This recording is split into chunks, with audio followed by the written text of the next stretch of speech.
Movie की starting होती है और हमें एक नदी एक जंगल के अंदर बहती हुई दिखाई जाती है, जहाँ पे एक बॉडी भी उस नदी के अंदर बह रही होती है, जहाँ पर एक महिला अपने बेटे के साथ लकड़ी काट रही होती है। उसका बेटा उस बॉडी को नदी में तैरते हुए देखता है। वो दोनों मिलकर उस बॉडी को अपने घोड़े के ऊपर डाल के अपने गाँव ले जाते हैं। उस गाँव में एक वैद्य रहता है जो उस बॉडी का और उस व्यक्ति का इलाज करता है। उसके बाद हमें कुछ महीने बाद का सीन बताया जाता है, जहाँ पे उस व्यक्ति के शरीर पे पट्टियां लपेट दी जाती है और उसके शरीर में लगी हुई गोलियों को निकाल लिया जाता है। उसके बाद उस गाँव के अंदर कुछ हमलावर हमला करने लगते हैं और वो गुंडे बदमाश वहाँ पे उपस्थित हर एक व्यक्ति को मारने लगते हैं। उसके बाद हमें ये सीन दिखाया जाता है कि उन गुंडों में से एक गुंडा एक महिला उसके बच्चे के ऊपर हमला करने जाते हैं, जितने में उस गुंडे को एक पीछे से भाला मार के मार दिया जाता है और वो मारने वाला वही व्यक्ति होता है जिसको उन गांव वालों ने बचाया था। और एक एक करके वो व्यक्ति उस गांव में हर एक जो गुंडे आए थे उन सबको मार देता है। उसके बाद वो गांव वाले उस व्यक्ति को अपना मसीहा मानने लगते हैं और उसके सामने अपना सर टिकाने लगते हैं। उसके उसी टाइम पे वो व्यक्ति बोलता है मैं कौन हूँ, क्योंकि वो अपनी याददाश्त भूल चुका होता है। उसके बाद हमें 30 साल बाद का सीन दिखाया जाता है, जहाँ पे एक मेट्रो के अंदर कुछ लड़कियां बैठी होती है और एक हैकर भी बैठी रहती है। वो हैकर ट्रैफिक लाइट को हैक कर लेती है और ट्रैफिक लाइट को हैक करने के कारण ट्रैफिक जमा हो जाता है और ट्रैफिक में एक बिजनेसमैन की बेटी भी फंस जाती है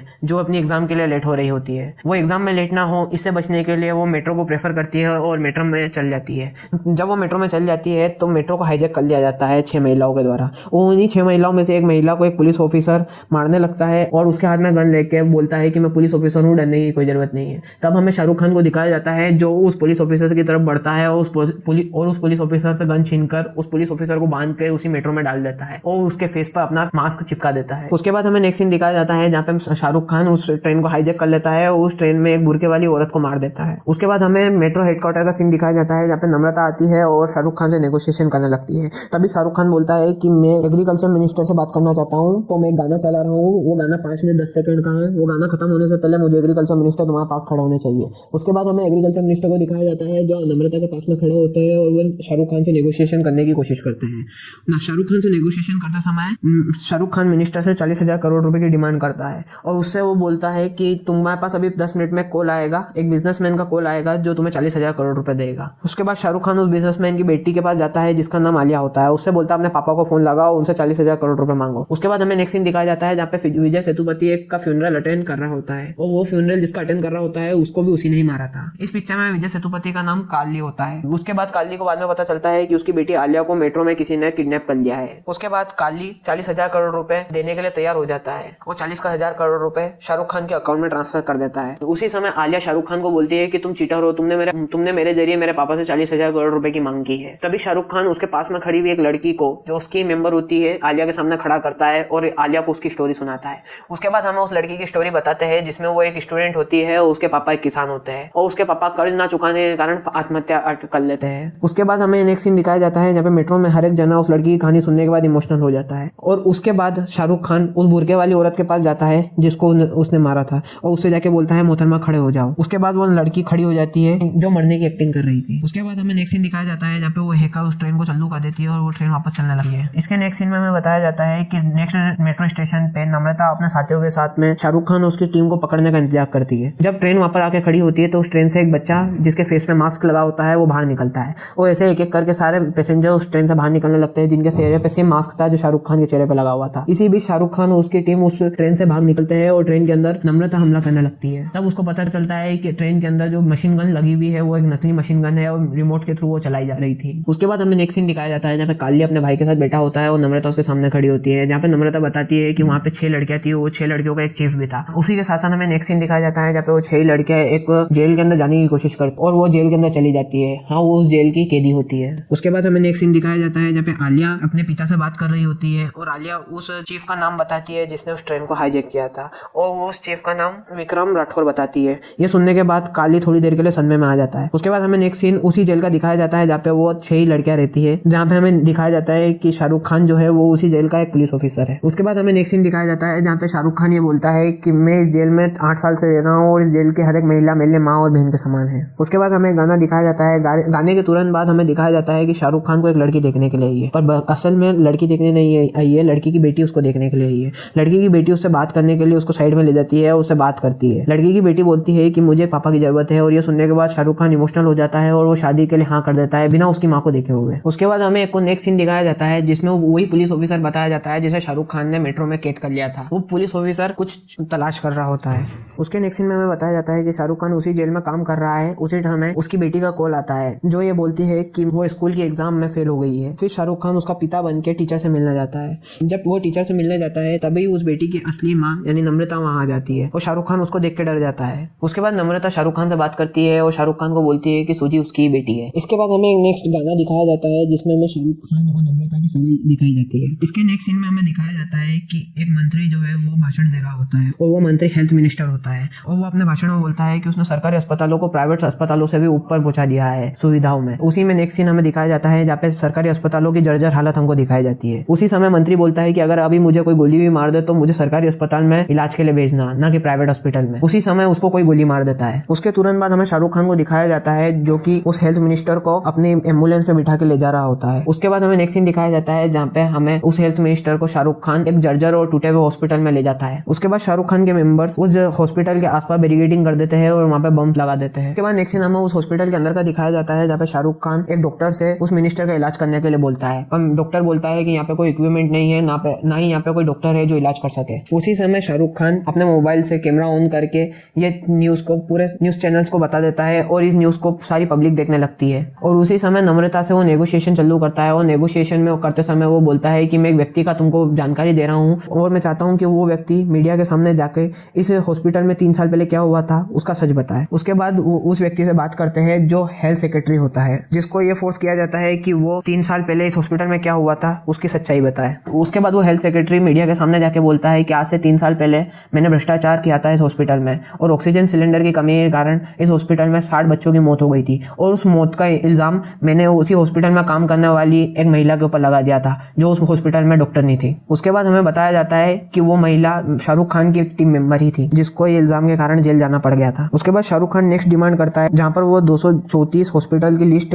नम्रता को सेंड करता है और वो बोलता है कि अगले 5 घंटे में इन सारे हॉस्पिटल में वो सारे इक्विपमेंट होने चाहिए जो एक प्राइवेट हॉस्पिटल में होते हैं और वो सारी सुविधाएं होनी चाहिए जो एक प्राइवेट हॉस्पिटल में होती है। और ये सब कुछ करने के बाद सारी पब्लिक शाहरुख खान के सपोर्ट करने लग जाती है और वो शाहरुख खान को अप्रिशिएट करती है और बोलती है कि जो काम 10 साल में सरकार नहीं कर सकी वो काम इस पर्सन ने सिर्फ 5 घंटे में करके दिखाया। उसके बाद हमें नेक्स्ट सीन दिखाया जाता है जहाँ पे शाहरुख खान नम्रता से बोलता है कि मुझे एक हेलीकॉप्टर चाहिए यहाँ से जाने के लिए। उसके बाद हमें दिखाया जाता है कि हेलीकॉप्टर हॉस्पिटल के अंदर आता है और शाहरुख खान की टीम उस हेलीकॉप्टर की तरफ बढ़ती है। उसी समय नम्रता अपने साथियों के साथ शाहरुख खान की टीम के ऊपर हमला कर देती है और उनको बंदी बना लेती है।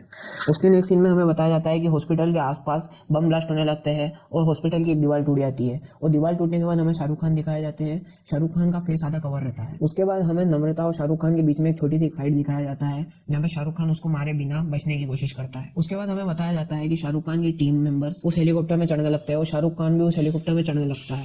उसी समय नम्रता उसको पीछे से हमला कर देती है जिसके कारण शाहरुख खान का फेस मास्क नम्रता के हाथ में आ जाता है और वो नीचे गिर जाती है और शाहरुख खान उसकी टीम मेंबर हेलीकॉप्टर के साथ भाग जाता है। उसके नेक्स्ट सीन में हमें बताया जाता है कि नम्रता एक फोरेंसिक डिपार्टमेंट में गई है और वहाँ पे वो शाहरुख खान के उस फेस मास्क से शाहरुख खान के पूरे फेस स्केच करवाने के लिए बोलती है। उसके बाद हमें नेक्स्ट सीन में काली दिखाया जाता है जो अपने घर में एक्सरसाइज कर रहा होता है और वो अपने छोटे भाई से बोलता है कि मैं कुछ समय के लिए रशिया जा रहा हूँ और मैं जब तक रशिया में रहूँ तुम्हें यहाँ पे ध्यान रखना है और बिल्कुल भी लड़ना नहीं है। और ये भी बोलता है कि आने के बाद मैं इलेक्शन में खड़ा हूँगा। और इसके बाद नेक्स्ट सीन में हमें शाहरुख खान और नम्रता की शादी दिखाई जाती है और इसी बीच ये भी बताया जाता है कि जिस ऑफिसर को स्केच बनाने के लिए बोला गया था वो स्केच बना देता है और स्केच बनाने के बाद वो नम्रता से कॉन्टेक्ट करने की कोशिश करता है ये बताने के लिए कि शाहरुख खान ही वही पर्सन है जिसने ट्रेन हाईजैक की थी और मिनिस्टर को अगवा किया था। पर नम्रता शादी अटेंड करने के कारण कॉल अटेंड नहीं कर पाती है। उसके नेक्स्ट सीन में हमें बताया जाता है कि नम्रता और शाहरुख खान दोनों आसपास खड़े हुए हैं और एक दूसरे से बात कर रहे हैं और शाहरुख खान उसको बताने की कोशिश करता है कि वही विक्रम राठौर है, पर वो बताने से पहले ही शाहरुख खान के पास कॉल आ जाता है और नम्रता अपने कमरे में चली जाती है। जब नम्रता अपने कमरे में जाती है और अपना मोबाइल चेक करती है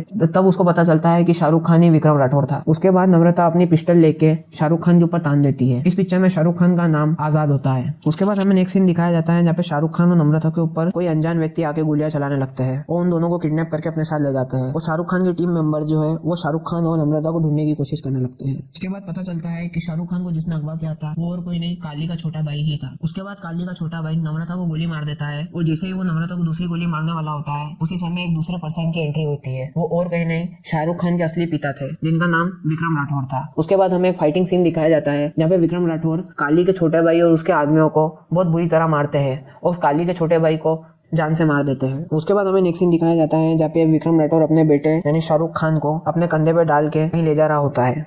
इसके तुरंत बाद हमें बताया जाता है कि काली रशिया में एक मीटिंग ऑर्गेनाइज कर रहा है जहाँ पे वो रशियन बिजनेसमैन से बात कर रहा होता है और उनसे समझाता है कि आप अपना बिजनेस इंडिया में स्टैब्लिश कर सकते हैं क्योंकि इंडिया में आप पैसा खिला के हर काम करवा सकते हैं और आप वहाँ पे किसी भी तरह का पोल्यूशन कर सकते हैं, आपको वहाँ पे कोई नहीं रोक सकेगा। उसी समय काली को पता चलता है कि उसके भाई को किसी ने मार दिया है। तो ये सुनने के बाद काली तुरंत ही भारत आ जाता है और अपने भाई की लाश को देखने लगता है। इसके बाद काली बोलता है कि जिसने ही मेरे भाई को मारा है मैं उसको नहीं छोड़ूंगा और मैं पूरे देश में आग लगा दूंगा। उसके बाद हमें नेक्स्ट सीन वापस उसी जेल का दिखाया जाता है जहाँ पे नम्रता अपने साथियों के साथ आती है। वो बोलती है कि आजाद की 6 साथी यहाँ पे कैदी है। तो नम्रता बोलती है कि मैं अब उनके बीच जाके आजाद के बारे में जानने की कोशिश करूंगी जिससे अपन आजाद को पकड़ सके। उसके बाद नम्रता अपनी बेटी के पास जाती है और उससे बोलती है कि अगर तुमको कोई भी व्यक्ति, तुम्हारे पापा भी अगर आके तुमसे बोले कि मेरे साथ चलो तो तुम मना कर देना और तुम्हें सिर्फ इन अंकल की बात माननी है, जिसके ऊपर नम्रता भरोसा करती है। उसके बाद हमें दिखाया जाता है कि नम्रता जेल की कैदी बन के जेल के अंदर आ जाती है और उसी सेल के अंदर चली जाती है जहाँ पे वो 6 लड़कियां होती है और उनके बीच जाके बोलती है कि आजाद धोखेबाज है, आजाद ने मुझे धोखा दिया है। यह सुनने के बाद उन्हीं 6 लड़कियों में से एक लड़की बोलती है कि आजाद धोखेबाज नहीं है, तुमको आजाद के बारे में जानने से पहले जानना पड़ेगा कि विक्रम राठौर कौन है, ऐश्वर्या कौन है। उसके बाद हमें फ्लैशबैक दिखाया जाता है जिसमें हमको 1986 का सीन दिखाया जाता है। 1986 में हमको सीन दिखाया जाता है जहाँ पे आजाद के पिता विक्रम राठौर एक दंगल लड़ रहे होते हैं और उसी बीच हमें दीपिका पादुकोण को दिखाया जाता है जो आजाद की पत्नी है जिसका नाम ऐश्वर्या है।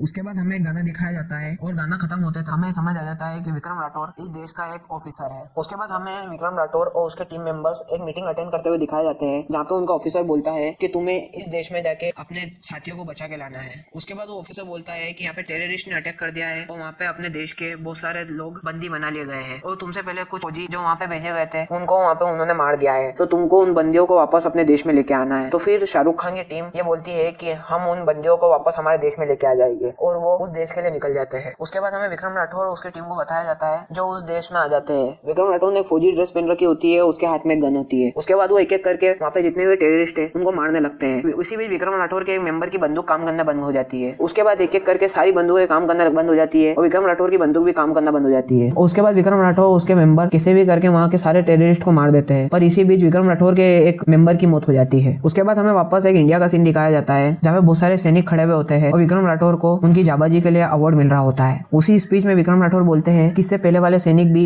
इसी बंदूक को लेके उस देश में अपने देशवासियों को बचाने गए थे पर वो बच नहीं सके क्योंकि बंदूक ने उस समय काम करना बंद कर दिया था। और विक्रम राठौर अपने ऊपर के ऑफिसर से बोलते हैं कि इस बंदूक को जिसने सप्लाई किया है उसके ऊपर एक इंक्वायरी बिठा दी जाए और इस बंदूकों को लेना बंद कर दिया जाए। उसके बाद विक्रम राठौर के एक ऑफिसर दूसरे ऑफिसर से पूछते हैं कि इस बंदूक को हमको किसने सप्लाई किया था। तब वो ऑफिसर बोलता है कि इस बंदूक को काली और उसकी टीम ने हमको सप्लाई किया था। उसके बाद हमें एक जवान काली दिखाया जाता है जो एक पंचिंग बैग के ऊपर पंचिंग कर रहा होता है। उसी समय काली का वकील काली के पास आके बोलता है कि अपनी बंदूकों ने काम करना बंद कर दिया है और आर्मी वाले चाहते हैं कि आप उनसे बात करें। उसके बाद हमें एक नेक्स्ट सीन दिखाया जाता है जहाँ पे कुछ ऑफिसर्स विक्रम राठौर और काली के बीच में इंक्वायरी कर रहे होते हैं जिसमें एक साइड काली बैठा होता है और उसके अपोजिट साइड विक्रम राठौर और उसकी टीम बैठी होती है। तभी काली विक्रम राठौर और उसकी टीम की इंसल्ट करने की कोशिश करता है और ये बोलता है कि मेरी बंदूक के ऊपर कोरियन लैंग्वेज लिखी हुई है जिसको एक आर्मी मैन समझ नहीं सकता। ये सुनने के बाद विक्रम राठौर गुस्सा हो जाता है, वो खड़े होकर काली की बंदूक को ट्राई करने लगता है। तो वो काली की बंदूक को अनलॉक करके शूट करने वाला होता है। वो काली से पूछता है कि ये सही तरीका है तुम्हारी बंदूक को पकड़ने का और इसको शूट करने का। तो काली बोलता है हाँ ये सही तरीका है, इससे तुम बंदूक से शूट जरूर करोगे। उसके बाद विक्रम राठौर टारगेट को शूट करने की जगह काली के ऊपर बंदूक को तान देता है और शूट कर देता है, पर बंदूक से गोली नहीं निकलती है। ये देखने के बाद ऑफिसर्स बोलते हैं कि यही हाल हुआ था पहले भी जब बंदूक से गोली नहीं निकली थी। उसके बाद विक्रम राठौर बोलता है कि तुम्हारी ये बंदूक घटिया है और इस बंदूक से गोली नहीं निकलती है और यह गलती तुम्हारी है, इसके कारण हम इस बंदूक को अब आगे यूज नहीं करेंगे। और वो ऑफिसर्स उस बंदूक को बैन कर देते हैं और काली को इससे बहुत ज्यादा नुकसान हो जाता है और काली इस बात को अपने ईगो पे ले लेता है। इसके बाद हमें नेक्स्ट सीन दिखाया जाता है जहाँ पे विक्रम राठौर अपने घर अपनी बाइक से जाता है जहाँ पे ऐश्वर्या यानी दीपिका पादुकोण उसका वेट कर रही होती है। उसके बाद हमें एक रोमांस सीन इन दोनों के बीच में बताया जाता है। उसके बाद हमें दिखाया जाता है कि विक्रम राठौर के कुत्ते को किसी ने मार दिया है। जब विक्रम राठौर उस कुत्ते को किसने मारा है देखने बाहर जाता है तभी विक्रम राठौर को धोखे से कोई इंजेक्शन लगा दिया जाता है जिससे विक्रम राठौर अनकॉन्शियस हो जाता है। उसके बाद हमें बताया जाता है कि काली अपने साथियों के साथ आता है और ऐश्वर्या को मारने लगता है और विक्रम राठौर को मारने लगता है। उसके तुरंत बाद हमें बताया जाता है कि काली जो है वो विक्रम राठौर को अपने साथ ले जाता है और ऐश्वर्या को मारने के लिए 2 पुलिस वालों को वहां छोड़ देता है और उनको बोलता है कि ऐश्वर्या को तुमको मार देना है और विक्रम राठौर के ऊपर एक देशद्रोही का इल्जाम लगा देना है। उसके बाद हमें नेक्स्ट सीन दिखाया जाता है जहाँ पे ऐश्वर्या के सामने बहुत सारे पैसे पड़े होते हैं और उसके सामने एक पुलिस ऑफिसर बैठा होता है जो ये बोलता है कि ये पैसे हमने तुम्हारे घर से निकाले, और वो विक्रम राठौर को एक देशद्रोही के केस में फंसाने की कोशिश करते हैं। उसके बाद ऐश्वर्या उसी के पेन से उस पुलिस वाले को मार देती है और वहाँ पे पीछे खड़े हुए 2 और कांस्टेबल्स को मार देती है। इसके कारण ऐश्वर्या को जेल हो जाती है। उसके बाद हमें वही जेल दिखाई जाती है जो पूरी पिक्चर में हमें बार बार दिखाई जा रही है और उसी जेल में ऐश्वर्या को लाया जाता है। उसके बाद हमें दिखाया जाता है कि एक दिन एक लेडी कांस्टेबल ऐश्वर्या के पास आके बोलती है कि तुमसे कोई विक्रम राठौर मिलने आया है। ये सुनने के बाद ऐश्वर्या हंसते हंसते विक्रम राठौर से मिलने जाती है और जब वो मिलने जाती है तब वो देखती है कि वहाँ विक्रम राठौर नहीं काली खड़ा है और काली उससे बात करने लगता है। काली उसी समय उसको बोलता है कि मैंने तुम्हारे पति यानी विक्रम राठौर को मार दिया है, और ये सुनने के बाद ऐश्वर्या बहुत दुखी हो जाती है। उसके बाद काली बोलता है कि मैं तुमको भी फांसी के फंदे पे चढ़वा दूंगा। उसके बाद हमें नेक्स्ट सीन दिखाया जाता है जहाँ पे काली अपने हेलीकॉप्टर में होता है और वहाँ पे विक्रम राठौर बंधा हुआ होता है। उसके बाद वो विक्रम राठौर को 5 गोलियां मार के अपने चलते हेलीकॉप्टर से उसको नीचे फेंक देता है। उसके बाद हमें नेक्स्ट सीन दिखाया जाता है जहाँ पे ऐश्वर्या को फांसी होने वाली होती है और फांसी से तुरंत पहले वो बेहोश हो जाती है। उसी समय डॉक्टर आके देखती है और डॉक्टर बोलती है कि ये प्रेग्नेंट है। उसी समय चीफ जस्टिस वहाँ पे बैठे हुए होते हैं और वो बोलते हैं कि हम इसको फांसी नहीं दे सकते जब तक इसका बेटा या बेटी 5 साल का ना हो जाए, और उसके बाद ऐश्वर्या को 5 साल जीने के लिए और मिल जाते हैं। उसके बाद हमें नेक्स्ट सीन दिखाया जाता है और हमें गाना दिखाया जाता है। गाने में हमें दिखाया जाता है कि जेल में जितने भी कैदी होते हैं वो ऐश्वर्या का ध्यान रखते हैं और जब तक ऐश्वर्या के पेट में बच्चा है उसका ध्यान रखते हैं, उसको ख्याल रखते हैं। और इसी बीच हमें आजाद यानी विक्रम राठौर के बेटे को भी बताया जाता है वो 5 साल का हो गया है, ये तब बताया जाता है। फिर ऐश्वर्या आजाद के 5वें बर्थडे पे उससे बोलती है कि अब मैं जा रही हूँ और तुम्हारा ध्यान यहाँ पे जितनी भी महिला है वो रखेगी और अब से वो तुम्हारी माँ और बहन है। उसके बाद ऐश्वर्या को फांसी हो जाती है और आजाद ये देख के बहुत ज्यादा रोने लगता है। उसके बाद हमें नेक्स्ट सीन में वापस प्रेजेंट में ले आया जाता है जहाँ पे हमें बताया जाता है कि नम्रता भी ये सुनने के बाद इमोशनल हो गई है और उसको रियलाइज हुआ है कि वो गलत कर रही थी और विक्रम राठौर और आजाद जो है वो सही आदमी है। उसके बाद हमें नेक्स्ट सीन में शाहरुख खान यानी आजाद और उसके पिता विक्रम राठौर को बताया जाता है जहाँ पे हमें विक्रम राठौर और उसके सारे साथियों को जो उनकी टीम थी स्पेशल हॉप्स वो भी दिखाई जाती है और साथ ही साथ हमें वो पुलिस ऑफिसर भी बताया जाता है जो मेट्रो में मिला था। उसके बाद वो पुलिस ऑफिसर बोलता है कि ये विक्रम राठौर है, आज से 30 साल पहले ये हमारे गांव आए थे और इन्होंने हमारी जान बचाई थी। तभी मैंने इनसे वादा किया था कि मैं बड़ा होकर पता करूंगा कि आप कौन हो। ये वही बच्चा होता है जिसके स्टार्टिंग में जान विक्रम राठौर ने बचाई थी। इसके बाद हमें नेक्स्ट सीन दिखाया जाता है जहाँ पे काली अपनी फैक्ट्री में खड़ा होता है और वो अपने बॉडीगार्ड से बोलता है कि ये पैसा इस कंटेनर में जा रहा है, इस कंटेनर को ध्यान से ले जाना। इसके तुरंत बाद हमें वापस जेल का एक सीन दिखाया जाता है जहाँ पे हमें बताया जाता है कि नम्रता और आजाद के सभी साथियों को एक सेल में लेके जा रहे हैं और उसके बाद नम्रता उसके सामने खड़े हुए अपने साथी को बोलती है कि तुम ये क्या कर रहे हो। तभी उसका साथी आके नम्रता को मारने लगता है और नम्रता को धोखा देके बोलता है कि मैं तुम्हारा आदमी नहीं हूँ, मैं काली का आदमी हूँ और मैं काली के लिए काम करता हूँ। तभी वो व्यक्ति काली को वीडियो कॉल करता है और वो बोलता है कि मैं नम्रता और आजाद के सभी साथियों को मार दूंगा और साथ ही साथ मैं नम्रता की बेटी को भी मार दूंगा। वो नम्रता की बेटी को एक कार में बिठाकर जंगल की तरफ रवाना कर देता है। जब नम्रता की बेटी कार में जा रही होती है उसी बीच हमें विक्रम को बताया जाता है जो नम्रता की बेटी को यानी कि सूजी को बचाने आ जाता है। उसके बाद वो सूजी को अपने साथियों की मदद से बचाता है और उसके बाद सूजी से मिलता है और सूजी उसको अपना पापा बोल देती है और यह सुनने के बाद विक्रम राठौर एकदम डर जाता है क्योंकि विक्रम राठौर की याददाश्त जा चुकी होती है। इसके बाद हमें एक को सीन दिखाया जाता है जेल का जहाँ पे आजाद अपनी नम्रता और उसके साथियों को बचाने के लिए जाता है और इसी को बचाने के बीच आजाद के एक मेंबर को गोली लग जाती है और उसकी मौत हो जाती है। इस मौत के बीच में उस मेंबर की कहानी हमें बताई जाती है जहां हमें बताया जाता है कि एक गैस के कांड के कारण उसके बेटों की मौत हो जाती है। इन सब से प्रभावित होकर नम्रता बहुत ज्यादा इमोशनल हो जाती है और वो बोलती है कि अब मैं आजाद तुम्हारा साथ दूंगी और अब से लक्ष्मी की जगह मेरी रहेगी। वो जो लड़की मरती है उसका नाम लक्ष्मी होता है। उसके बाद हमें नेक्स्ट सीन दिखाया जाता है जहाँ पे विक्रम राठौर और आजाद आमने सामने खड़े होते हैं और वो प्लान करते हैं कि काली के ट्रकों को कैसे रोके और उसके अंदर जो पैसा है उसको कैसे अपने कंट्रोल में करे। उसके बाद हमें एक सीन में बताया जाता है कि काली अपने छोटे भाई का अंतिम संस्कार कर रहा होता है। उसके तुरंत बाद हमें बताया जाता है कि विक्रम राठौर और आजाद एक पुल के ऊपर खड़े हुए होते हैं और सामने काली के ट्रक आ रहे होते हैं। तब आजाद विक्रम राठौर से बोलता है कि पापा आप यही रुकिए, आप वेट करिए, हम ये काम खुद ही कर लेंगे। उन ट्रकों के ऊपर कूद जाता है अपने टीम मेंबर के साथ में। उसी समय ट्रक मेंबर्स और ट्रक के आसपास चलने वाली गाड़ियों से फायरिंग होने लग जाती है और आजाद मुसीबत में पड़ जाता है। उसके बाद हमें विक्रम राठौर एक बाइक के ऊपर दिखाया जाता है जो आजाद और उसके टीम मेंबर को बचाने के लिए आता है और उन टीम मेंबर्स को बचाता है। उसके बाद विक्रम राठौर बोलता है कि बेटा आजाद तुम यहाँ से जाओ, इसके आगे मैं संभाल लूंगा। उसके बाद काली के बहुत सारे लोग दूसरी गाड़ियों में आते हुए दिखते हैं जिसको विक्रम राठौर और उसकी टीम संभालने लगती है और आजाद वहां से चला जाता है। इसी बीच विक्रम राठौर और उसके टीम मेंबर्स काली के पकड़ में आ जाते हैं और काली उनको पकड़कर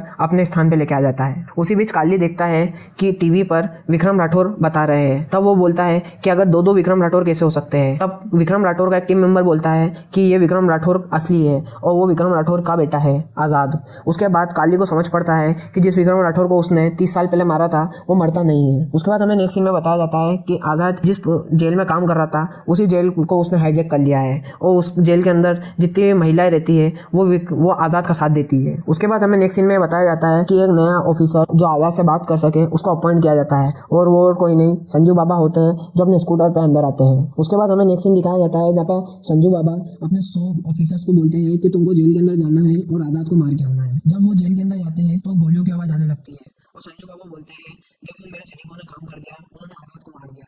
उसके थोड़ी देर बाद संजू बाबा जैसे ही वहाँ से जाने लगते हैं वो देखते हैं कि उनके सैनिक में से एक सैनिक आधे कपड़ों में बाहर आ रहा है और वो बहुत डरा हुआ होता है। जब संजू बाबा उससे पूछते हैं कि क्या हुआ अंदर, तब वो उसकी कहानी बताता है जिसमें वो बोलता है कि आज़ाद को पकड़ने के लिए हम अंदर तो गए थे पर वहाँ अंदर जितनी भी महिला है जो कैदी है वो आज़ाद का सपोर्ट कर रही थी और उन सभी के हाथ में गन थी और उन्होंने हमारे ऊपर फायरिंग करने लग गई थी जिसके कारण हम लोगों को वहाँ से भाग के आना पड़ा।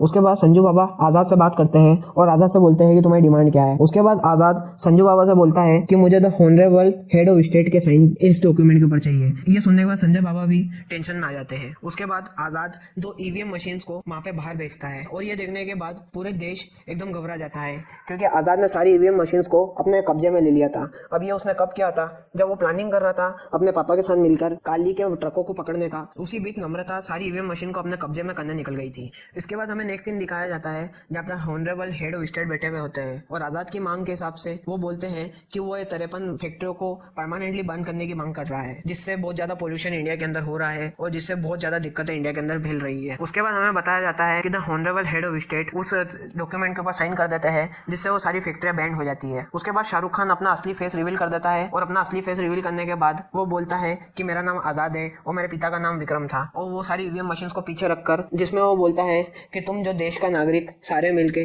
जो देश का नेता चुनते हो उसको सोच समझ के चुनना चाहिए। तुम्हारा जो एक वोट होता है वो बहुत ज़्यादा इंपॉर्टेंट होता है। इसके बारे में आज़ाद सब पूरी मीडिया को सबके सामने बताता है। उसके बाद हमें नेक्स्ट सीन दिखाया जाता है जहाँ पे विक्रम राठौर के सारे साथियों को काली ने किडनैप कर लिया था और काली विक्रम राठौर के साथ साथ उनके साथियों को बहुत ज़्यादा टॉर्चर करने लगता है और ये बोलता है कि मुझे जेल के अंदर जाने का दूसरा रास्ता बताओ। तब विक्रम राठौर उसको दूसरा रास्ता बता देता है और काली और उसके साथी विक्रम राठौर के साथ उस जेल में आ जाते हैं जहाँ पे आज़ाद होता है। इसके बाद हमें बताया जाता है कि काली विक्रम राठौर और आज़ाद को टॉर्चर करने लगता है और उनके सारे साथियों को जेल में कैद कर देता है और विक्रम राठौर और आज़ाद को मारने लगता है। उसके बाद हमें बताया जाता है कि जब काली अपनी बंदूक टोक के विक्रम राठौर के ऊपर शूट करता है तो उसकी बंदूक काम नहीं करती है और ये देखने के बाद विक्रम राठौर की थोड़ी थोड़ी याददाश्त वापस आने लगती है। उसके बाद काली वापस अपनी बंदूक से विक्रम राठौर को 2-3 बार शूट करने की कोशिश करता है पर उसकी बंदूक काम नहीं करती। तब काली बोलता है कि हाँ वाकई में मेरी बंदूक में ही डिफेक्ट था और ये सुनने के बाद विक्रम राठौर की याददाश्त पूरी वापस आ जाती है और उसको याद आ जाता है कि वो कौन है और उसके साथ क्या हुआ था। उसके बाद विक्रम राठौर काली को मारने लगता है और आज़ाद भी काली को मारने लगता है। उसके बाद आज़ाद सारी ईवीएम मशीन्स को जेल से बाहर निकालने लगता है और विक्रम राठौर काली को मारने लगता है। उसी बीच काली का बॉडीगार्ड आ जाता है और वो विक्रम राठौर को बहुत बुरी तरह मारने लगता है और उसी समय आज़ाद भी आ जाता है। वो दोनों मिलकर उस बॉडीगार्ड को मारने की कोशिश करते हैं पर वो बॉडीगार्ड बहुत ज़्यादा बड़ा होने के कारण उसको मारना बहुत मुश्किल होता है। उसके बाद किसी भी करके दोनों मिलकर उस बॉडीगार्ड को मार देते हैं और काली को भी मारने लगते हैं। उसके बाद विक्रम राठौर और आज़ाद काली को उसी जगह ले जाते हैं जहाँ पे ऐश्वर्या को फांसी हुई थी और वहाँ पर ले जाने के बाद वो काली को फांसी के फंदे पर चढ़ाकर उसको फांसी दे देते हैं। इसके बाद नेक्स्ट सीन हमें दिखाया जाता है जहाँ पे हमें एक वापस गाना दिखाया जाता है और पिक्चर खत्म हो जाती है। उसके बाद हमें बताया जाता है कि संजू बाबा जो है वो भी आज़ाद के ही एक दोस्त थे और यहाँ पे पिक्चर एंड हो जाती है। इस वीडियो में मैंने मेरे पॉइंट ऑफ व्यू से जवान मूवी को समझाने की कोशिश की है। इसमें जो वर्ड मैंने यूज़ किया है वो मेरे खुद के वर्ड हैं। हाँ, इसमें जो क्रेडिट जाता है वो सारा पिक्चर्स के ओनर्स को जाता है जिसने पिक्चर को बनाया है और शाहरुख खान को जाता है जिन्होंने इतनी अच्छी पिक्चर हमको बना के दी है। मैं आपसे ये बात जरूर बोलना चाहूँगा कि अगर आपके पास समय है तो आप इस पिक्चर को सिनेमा हॉल में जाके जरूर देखिएगा क्योंकि ये पिक्चर बहुत अच्छी है। इस पिक्चर में जो एक्शन सीन्स है वो बहुत अच्छे हैं जिसको मैं एक्सप्लेन भी नहीं कर सकता। अगर आपको मेरी वीडियो अच्छी लगी हो तो मेरे वीडियो को लाइक जरूर कर देना और मेरे चैनल को सब्सक्राइब जरूर कर देना। हाँ, मेरा नया चैनल है पर इस चैनल के ऊपर आपको मूवीज़ के अच्छे से एक्सप्लेनेशन जरूर मिलेंगे। तो मिलते हैं अब नेक्स्ट मूवी के एक्सप्लेनेशन में। तब तक के लिए सी यू सून एंड बाय।